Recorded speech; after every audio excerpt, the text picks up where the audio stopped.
Thank you. Thank you, Norman and Jesse.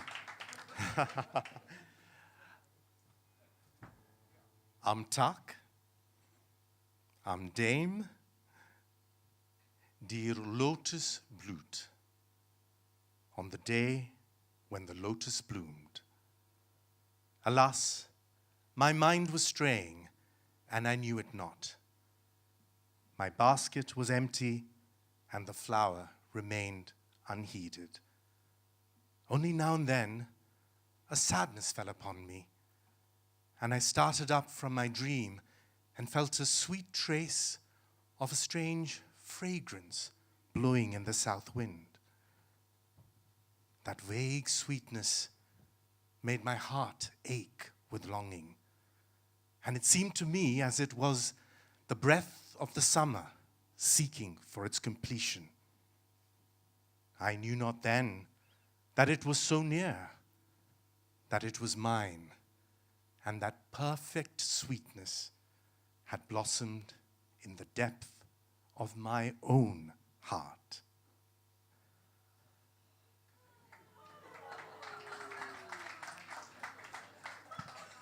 Schönen guten Abend, meine Damen und Herren. Good evening, ladies and gentlemen. Thank you very much. It's wonderful to be here in the city of the magnificent dome, which I had the pleasure of visiting yesterday. Thank you to my dear friend Roberto for inviting me here, and to all the members of the Spoken Word Club. It is an honor to be here.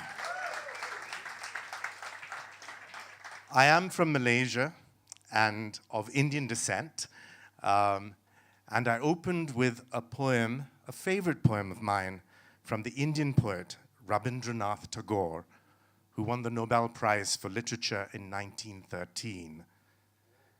The lotus is the national flower of India. It is also a very important symbol because it tells us that we may begin in the mud like the lotus, but we can climb up through the water and into the air and reach for the sky and become a perfect lotus blossom. Now, Malaysia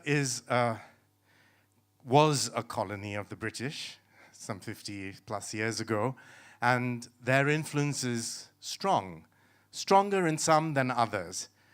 I had the privilege, thanks to hardworking parents, of finishing my schooling and then university in England.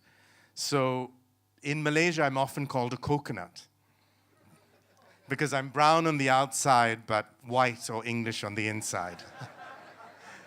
And I'm thinking, you know, it's a spoken word night, and one must pay homage to one of the greatest writers that man has ever known. And this, being 2016, is his 400th anniversary, with celebrations all over the world. I'm speaking, of course, of that British playwright and poet, William Shakespeare. And if I may, I'd like to do a speech from one of his plays. This is from Henry V, Act 3, Scene 1. And the scene is, Henry was a young king. He'd just been crowned. He had been the popular Prince Harry, and now that he'd become Henry V, King Henry V, he decided to invade France. France, not Germany. I'm being very politically correct here. And this scene is at the siege of the port city of Harfleur. And the battle is not going well. The English are demoralized. They're not sure if they can win. And Harry, King Harry, decides to motivate his men. Once more unto the breach, dear friends, once more, or seal the wall up with the English dead. In peace, there is nothing so becomes a man as modest stillness and humility. But when the blast of war blows in our ears, then imitate the action of the tiger. Stiffen the sinews, summon up the blood, and disguise fair nature with hard-favored rage. Then lend the eye a terrible aspect, Let pride through the brow like the brass cannon. Let the brow o'erhang it and overwhelm it, as fearlessly as doth the galled rock o'erhang and sully its confounded base, swirled with a wild and wasteful ocean. Now set the teeth, stretch the nostril wide, hold hard the breath, and bend up every spirit to his full height.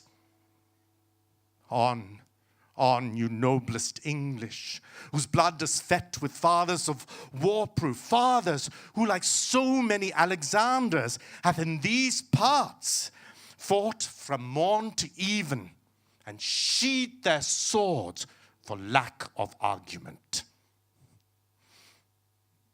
Deny not thy mothers, dishonor not them, and now attest that those whom you called fathers did beget you.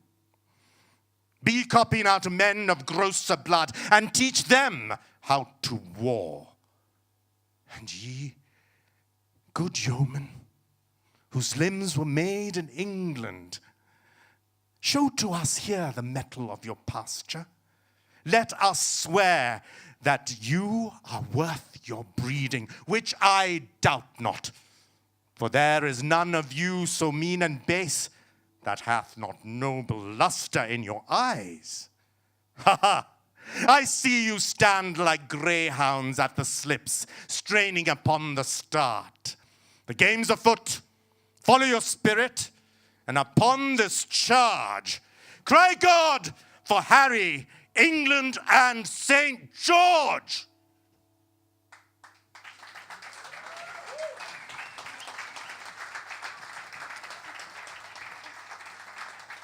From France in the 1400s and King Harry, let me take you to me in the early years of the new millennium. And Roberto had said, yeah, you can have some poetry and some literature, but people like comedy, have some comedy. And I was thinking, what can I do, to be funny? And of course, what people find funniest is other people's pain and embarrassment. So I'd like to share with you a very embarrassing incident, maybe humiliating even, painful to remember. But for the sake of your laughter, I will share it with you. So it is the early years of this millennium, the early 2000s, and I was turning 40. And suddenly, as one reaches a significant birthday, you start thinking about mortality, and I suddenly thought, oh my God, I'll never probably have any children. And I thought long and hard about what I should do. And I came up with a brilliant idea. I'd make a donation to a sperm bank. Let somebody else bring up the child, but at least this, I would ensure hopefully my posterity is preserved. And I thought, making a donation at sperm bank should be easy enough. But think again. Malaysia is multicultural, multiracial, multi-religious, but it has a national religion, which is Islam. And so in Malaysia, to deposit your semen or sperm in anything other than the vagina belonging to one of your 4 legally married wives is a crime. So there are no sperm banks in Malaysia. Now, around that time, I happened to be working in Singapore on a sitcom called Mr. Kiasu. I played his boss, Sabu Singh. And I suddenly realized Singapore is a secular state. They have no national religion. Might they have the kind of bank that I so desperately wanted to make a deposit in? I made some research, and bingo! The National University Hospital of Singapore had a sperm bank. And good quality Indian sperm was welcome. So I made an appointment. I had to wait 10 days. 10 days without touching myself to ensure that it was of suitable, good quality. Now that was hard, pun intended.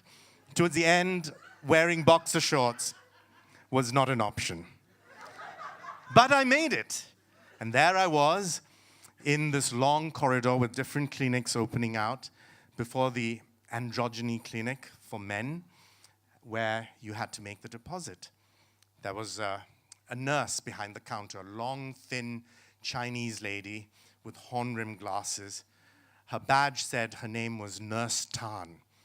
I went up to her and said, excuse me, nurse, is this where I can make a deposit for the... And she went, you're the Malaysian Indian sperm donor, is it? And I went, yes. I said, okay, you can use that room over there. We have a TV there. We play you porn to help you. And I thought, maybe that's why people come. Because Singapore, while being secular, porn is illegal. So maybe guys come here for the porn. It's like, yeah, and you guys you always steal our DVDs, so the player is now at my desk. I keep the DVDs with me. I thought, okay, well, at least you can watch some porn, which is hard to find. And in those days, before you could get limitless porn on your phone even, you still had to find the DVDs. And people weren't certainly going there for the money, because all we got for providing them with our chromosomes and DNA was our taxi fare reimbursed. But still, I thought, this is good. And she went, Mr. Chacko, are you listening? And I went, yes, sorry, Nurse Tan. Okay, listen very carefully, You go in there, and then you wash your penis with water. No soap, only water. Then you dry your penis with a paper towel. Then you masturbate your penis with your hand. And I thought, what did she think I was going to do? Use my feet? And she said, Mr. Chacko, are you listening? I said, yes, Nurse Tan. Okay, this is very important. She handed me a glass jar with a lid. She said, when you ejaculate, make sure it all goes inside the bottle. Close the lid. Wipe off any spillage. Then you wash your hands and penis with water and soap.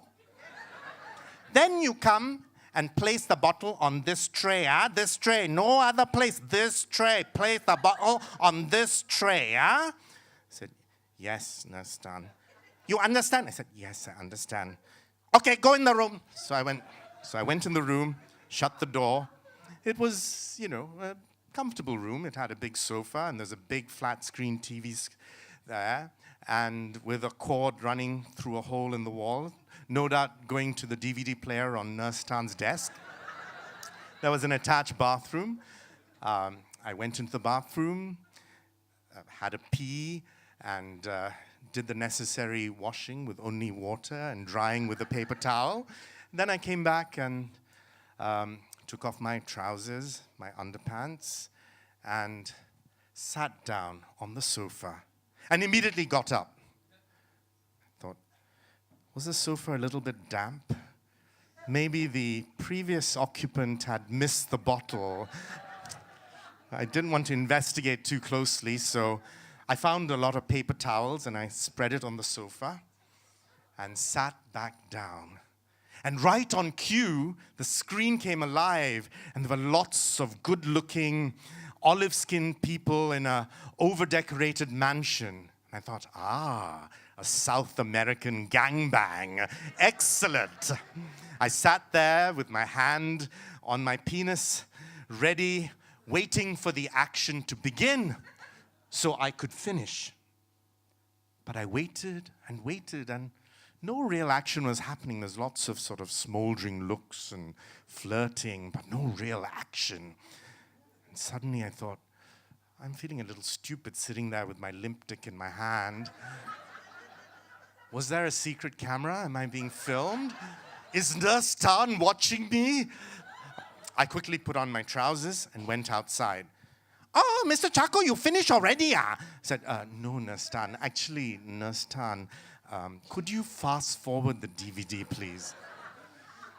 And she went, hi-ya.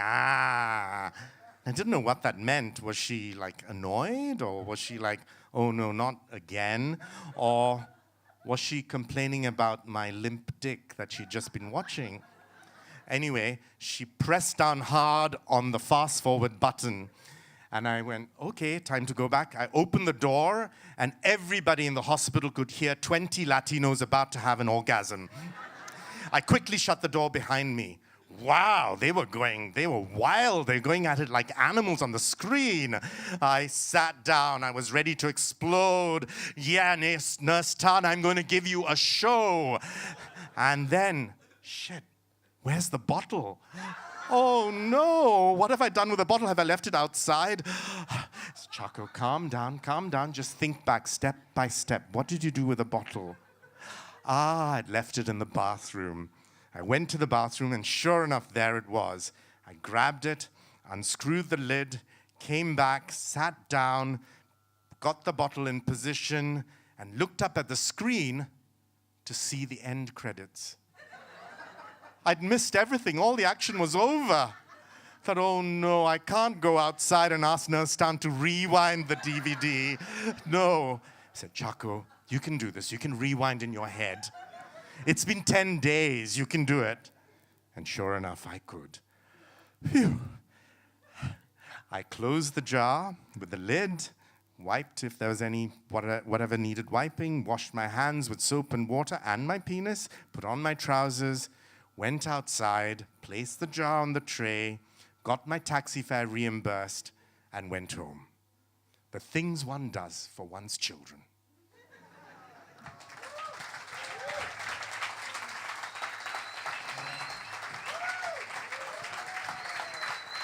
Thank you. Glad you enjoyed my embarrassment. I'd like to close with a song. It's one of Malaysia's most beloved songs, and this amazing band has learnt it just by looking at a YouTube clip of the song from a movie. It's called Getaran Jiwa, which means vibrations of the soul. And the song talks about Getaran Jiwa melanda hatiku. Vibrations of the soul are flooding my heart. And it compares love or a relationship to a song. Irama dan lagu, the rhythm and the melody come together to make a beautiful song. And it doesn't matter if it isn't an amazing song. Walaupun sederhana, if it's an average song, that's fine. Wahai kamu insan, because you are merely human. And you should be like the kembang, a flower, sentiasa bermadu, always full of nectar.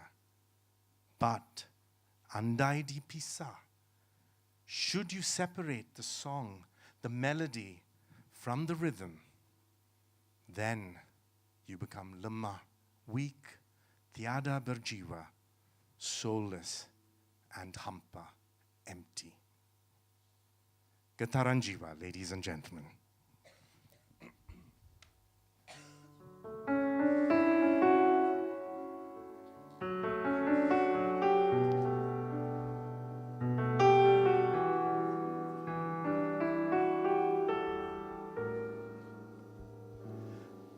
Getaran jiwa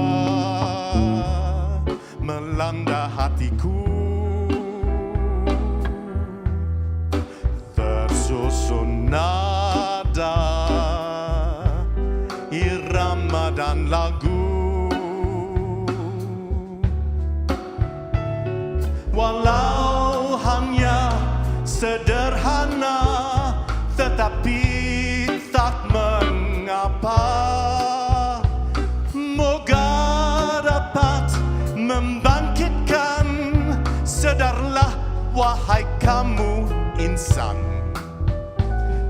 tak mungkin hilang irama dan lagu,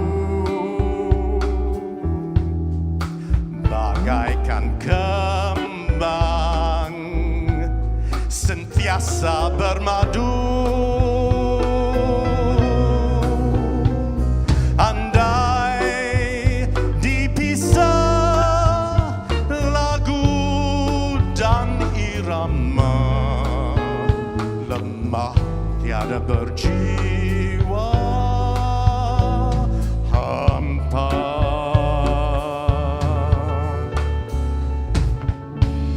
Ladies and gentlemen, the Spoken Word Club Showband. Fantastic guys.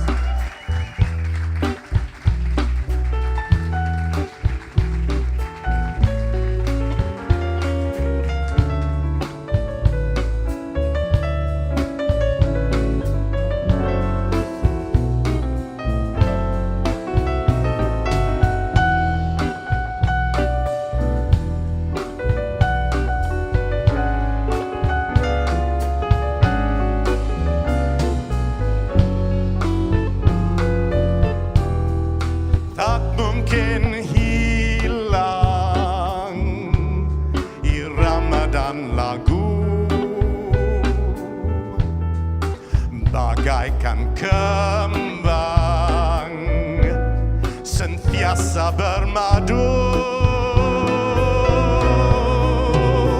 Andai dipisah lagu dan irama, lemah tiada berjiwa.